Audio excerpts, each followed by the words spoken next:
नेपालका दुई ठूला भुक्तानी सेवा कम्पनी प्रदायक कम्पनी आइएमई पे र कम्पनी खल्ती मर्जरका लागि राष्ट्र ब्याङ्कले स्वीकृति प्रदान गरेको छ। एकीकृत कम्पनी बनेपछि आइएमई खल्ती नाम रहनेछ भने कम्पनीको नाम आइएमई खल्ती लिमिटेड रहनेछ।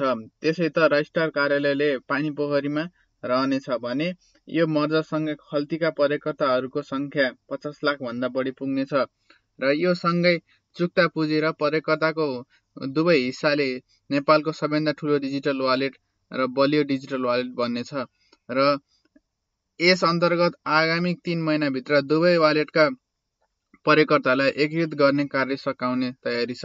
यो अवधिभर आइएमई पे र खल्तीका दुवै एपका यथावत रूपमा सञ्चालन हुनेछन्।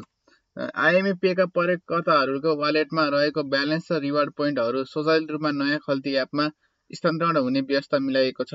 भविष्यमा खल्ती एप मार्फत नै विश्व बजारमा कुनै पनि ठाउँबाट रेमिट्यान्स प्राप्त गर्ने, ब्याङ्क खाता खोल्ने, भिसा कार्ड लिने जस्ता तथा अन्य ऋणी सुविधाहरू समेत प्रदान गर्ने योजना ल्याइएको छ।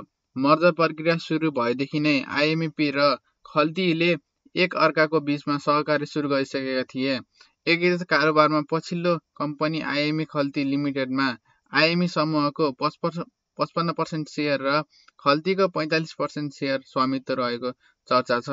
हाल खल्तीको बजार हिस्सा करिब 25% र आइएमई पेको 15% छ।